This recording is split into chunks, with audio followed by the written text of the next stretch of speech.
வணக்கம். நம்ம இன்றைக்கி பார்க்க போகிறது என்னென்னா, ஸ்பிரிச்சுவல் ஜேர்னியில் குரு அருள் கிடைக்க ஒரு தாந்திரீக முறை, அதுதான் பார்க்குறோம். குரு அருள் ஒரு மனுஷனுக்கு கிடச்சிருச்சுன்னு வச்சுக்கோங்களேன், எல்லாத்துலேயுமே சக்ஸஸ்ஃபுல்லாக ஆக முடியும் ஒரு பர்சன்.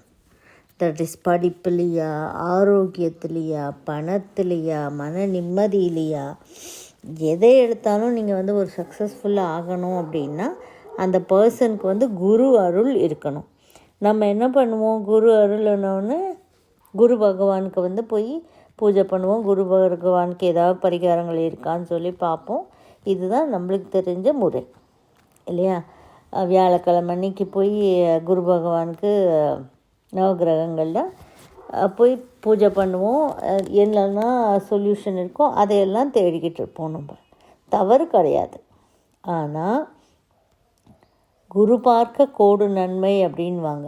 குருத்தன்மை மேம்பட்டால் தான் நம்மளுக்கு எல்லா விதமான அதிர்ஷ்டங்களும் வாழ்க்கையில் கிடைக்கும் அப்படின்றது தான். இது பணம் மட்டுமே கிடையாது இல்லையா? வாழ்க்கை பணம், ஆரோக்கியம், மன நிம்மதி எல்லாத்துலேயுமே, இப்போ ஒரு திருமண வாழ்க்கை எல்லாத்துலேயுமே குரு பார்க்க கோடு நன்மை வேணும் அப்படின்னா குருவினுடைய அருள் நம்மளுக்கு வேணும். ஸோ இதுக்கு ஒரு தாந்திரீக முறை சித்தகுரு சொல்லியிருக்கார். தாந்திரீக முறை அப்படின்னா நம்ம நினச்சிட்டு இருக்கிறத தாண்டி ஒரு பியூட்டிஃபுல்லான ஒரு முறை, குருவின் அருள் கிடைக்க ஒரு முறை சொல்லியிருக்காங்க. அந்த முறை தான் நம்ம இன்றைக்கி பார்க்க போகிறோம். இதுக்கு என்னென்னா, முதல்ல நீங்கள் இது பண்ணும்போது ஒரு விஷயம் புரியும், ரெண்டாவது விஷயம் கொஞ்சம் புரியுது கஷ்டமாக இருந்தாலும் நீங்கள் யோசிச்சு பாருங்கள், உங்களுக்கு கிடச்சிடும். என்ன சொல்கிறாங்கன்னா, முதல் குரு ஒரு பர்சனுக்கு தாய் அப்படின்னு சொல்கிறாங்க. இப்போ தாய், தகப்பன், குரு அப்படின்னு தான் ஒரு ப்ராவர்பே இருக்கும் இல்லையா? மாதா பிதா குரு தெய்வம் அப்படின்னு சொல்லுவாங்க. ஆனால் இங்கே முதல்ல தாய் மட்டும்தான். தகப்பன் குரு ஸ்தானத்தில் வரமாட்டார் அப்படின்னு சொல்கிறார். ஏன்னா தாய் சொல்லி தான் தகப்பனை நம்மளுக்கு தெரியும்.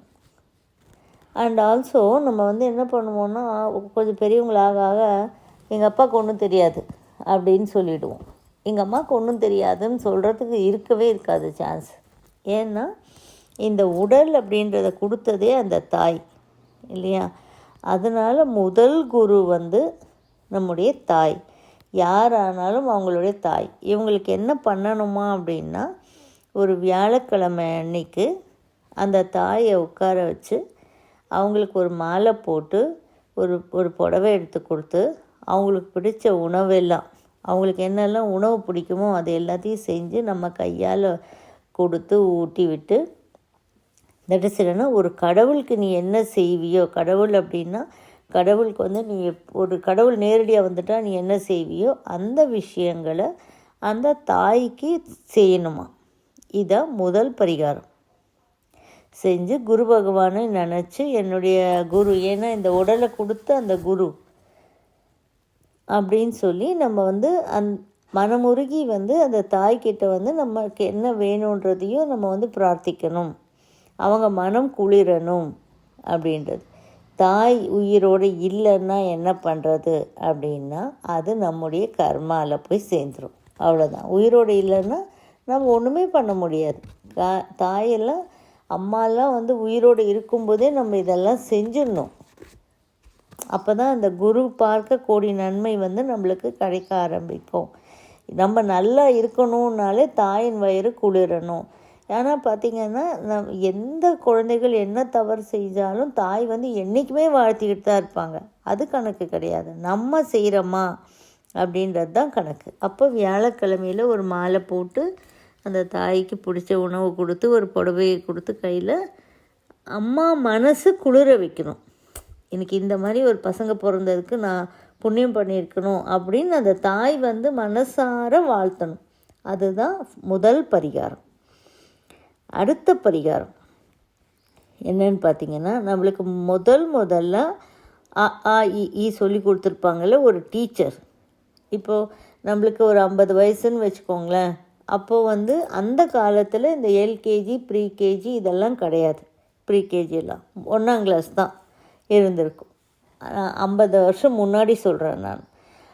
இந்த காலத்தில் இருக்குன்னா, இந்த காலத்தில் உண்டான அந்த எல்கேஜி ப்ரீகேஜி இருக்குது அப்படின்னா, முதல்ல அஆஇயோ இல்லை ஏபிசிடியோ ஏதோ ஒன்று முதல்ல சொல்லி கொடுத்த டீச்சர் நம்மளுக்கு குருவான டீச்சர். அதுக்கப்புறம் நம்ம எவ்வளவோ படிச்சிட்டோம், எவ்வளவோ படித்து பெரிய ஆளாக இருக்கோம். எல்லாத்தையும் வந்து யாரோ ஒரு டீச்சர்ஸ் தான் சொல்லி கொடுத்துருக்காங்க, இல்லைன்னு சொல்லலை. ஆனால் முதல்ல சொல்லி கொடுத்தாங்க பார்த்திங்களா, அந்த கையை பிடிச்சி நம்மளுக்கு ஏபிசிடி எழுத ஒரு ஸ்லேட்டில் பல்பத்தை வச்சு எழுத சொல்லி கொடுத்தாங்க. இல்லைன்னா இந்த காலகட்டத்தில் ஒரு நோட்ஸில் ஒரு பென்சிலை வச்சோ பென்னை வச்சோ எழுத சொல்லி கொடுத்தாங்க. இந்த மாதிரி முதல்ல சொல்லி கொடுத்த ஆரம்ப பள்ளி ஆசிரியரை வந்து மனம் குளிர வைக்கணும். மனம் குளிர வைக்கிறதுன்னா நீங்கள் போய் அவங்களுக்கு மாலை போட்டு எல்லாம் பண்ணணும்லாம் கிடையாது. அவங்கக்கிட்ட போய் உட்காந்து கொஞ்சம் நேரம் அவங்களுடைய பிளெஸ்ஸிங் வாங்கிக்கிட்டு, உங்களால் தான் நான் அவங்களுக்கு வந்து ஏதாவது நல்ல ஸ்வீட்டோ ஃபுட்டோ ஏதோ கொடுத்து அவங்களோட போய் உட்காந்து பேசி, உங்களால் தான் நான் இன்றைக்கி இந்த நிலமையில் இருக்கேன் அப்படின்றத நம்ம வந்து மனசார வந்து அவங்கக்கிட்ட போய் பேசணும். இப்போ நிறைய பேருக்கு இந்த ஒரு ஆப்பர்ச்சுனிட்டி கிடைக்காது அப்படின்னு சொல்கிறார். ஏன்னா அந்த காலத்து டீச்சர்ஸ் வந்து வயதாகி போயிருக்கலாம், இல்லை இறந்து போயிருக்கலாம். இல்லைன்னா அதுவும் நம்ம கர்மாவில் தான் வரும். இருந்தாங்க, நம்மளால் கண்டுபிடிக்க முடிஞ்சுது அப்படின்னா நம்மளுக்கு வந்து குரு பார்வை கிடச்சிடுச்சின்னு அர்த்தம். இவ்வளோதான். இதில் வந்து இல்லைன்னா மனசால் வேண்டிக்கலாமா, இறந்துருந்தாங்கன்னா ஒரு வேளை நம்ம வந்து மனசால் வேண்டிக்கலாமான்னா வேண்டிக்கலாம். ஆனால் அதனுடைய எஃபெக்ட்ஸ் வந்து ஒரு 1% தான் இருக்கும். உங்களுக்கு 100% எஃபெக்ட் வேணும், குரு அருள் கிடைக்கணும் அப்படின்னா பெற்ற தாய் உயிரோடு இருக்கணும், அவங்களுக்கு மாலை போட்டு குளிர்விக்கணும். 2வது வந்து நம்மளுக்கு அஆஇ சொல்லி கொடுத்த அந்த டீச்சர் வந்து உயிரோடு இருக்கணும், அவங்கள வந்து நம்மளுக்கு ஞாபகம் வரணும். யாராலையுமே மறக்க முடியாது. முதல்ல ஸ்கூலுக்கு போன நாட்கள், முதல்ல டீச்சர்ஸ் சொல்லி கொடுத்தது, இது யாராலையுமே மறக்க முடியாது நம்மளுக்கு. அதனால் எல்லாருக்கும் ஞாபகம் வரும் அப்படின்னு சொல்லி சித்தகுரு சொன்னார். ஸோ இது வந்து இப்போ நம்ம இவங்களுக்கு பண்ணிட்டோம் அப்படின்னா 2 பேருக்கும் வந்து இதே மாதிரி வந்து மனம் குளிர்வித்தோம், தாயையும் முதல் குருவையும் அப்படின்னா நேச்சுரலாகவே குரு அருள் நம்மளுக்கு கிடச்சிடும். நம்ம வந்து என்ன பண்ணுறோம், இங்கே இருக்கக்கூடிய இந்த குருக்களை விட்டுட்டு குரு பகவானை தேடி ஓடிக்கிட்டு இருக்கோம்.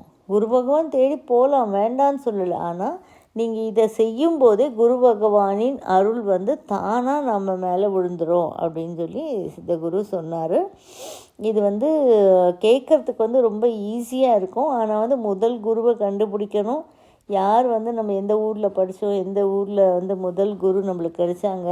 இப்போ நம்ம வீட்டில் அக்ஷராபியாசம் பண்ணுவாங்க, அது கிடையாது கணக்கு. ஸ்கூலில் போய் உனக்கு முதல் குரு, நீ எல்கேஜி படித்தாலும் சரி, ப்ரீகேஜி போனாலும் சரி, உனக்கு முதல்ல ஒரு எழுத்தை சொல்லி கொடுத்த ஒரு டீச்சர் இருப்பாங்க இல்லையா. எல்லார் வாழ்க்கையிலையும் அந்த டீச்சரை நீங்கள் கண்டுபிடிச்சி பண்ணணும். இப்போது கிளாஸ்க்கே வந்து மேத்ஸ்க்கு ஒரு டீச்சர், இங்கிலீஷ்க்கு ஒரு டீச்சர் அப்படிலாம் இருப்பாங்க. அதெல்லாம் கிடையாது. அந்த கிளாஸ் டீச்சர் உன்னுடைய 1ஆம் கிளாஸோ இல்லை எல்கேஜியோட கிளாஸ் டீச்சர்னு ஒருத்தருப்பாங்க. அவங்களே கூட எப்போவுமே சொல்லுவாங்க, உங்கள் பிள்ளைங்க எப்படி படிக்கிறாங்க, உங்கள் கிளாஸ் பிள்ளைங்க எப்படி படிக்கிறாங்க அப்படின்னு சொல்லுவாங்க. என் பிள்ளைன்னு தான் சொல்லுவாங்க எல்லோரும் டீச்சர்ஸ்.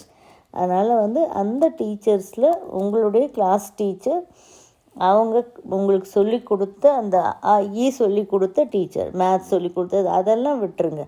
வெறும் சொல்லி கொடுத்த டீச்சர், இதுதான் கணக்கு. முதல் பாடம் சொல்லி கொடுத்த டீச்சர், முதல் எழுத்துக்களை சொல்லி கொடுத்த டீச்சர்.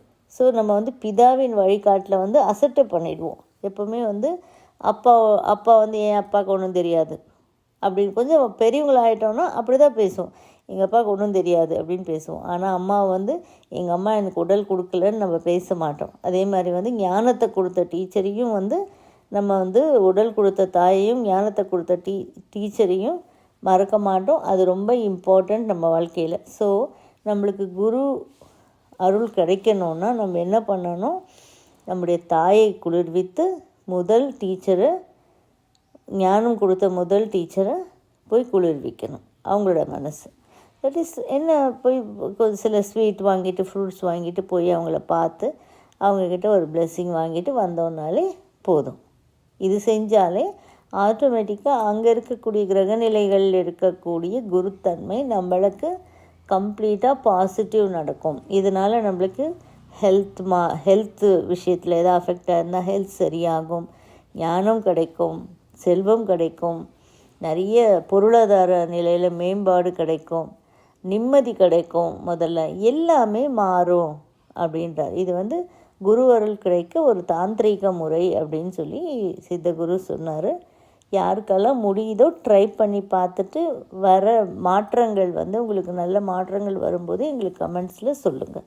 தேங்க்யூ ஃபார் வாட்சிங். இந்த வீடியோ உங்களுக்கு பிடிச்சிருந்தால் லைக் பண்ணுங்கள், ஷேர் பண்ணுங்கள், கமெண்ட் பண்ணுங்கள், சப்ஸ்கிரைப் பண்ணிக்கோங்க, பெல் ஐக்கான் ப்ரெஸ் பண்ணிக்கோங்க. ஸோ தட் நாங்கள் போடுற எந்த வீடியோவும் மிஸ் பண்ணாமல் உங்களுக்கு நோட்டிஃபிகேஷன் வரும்.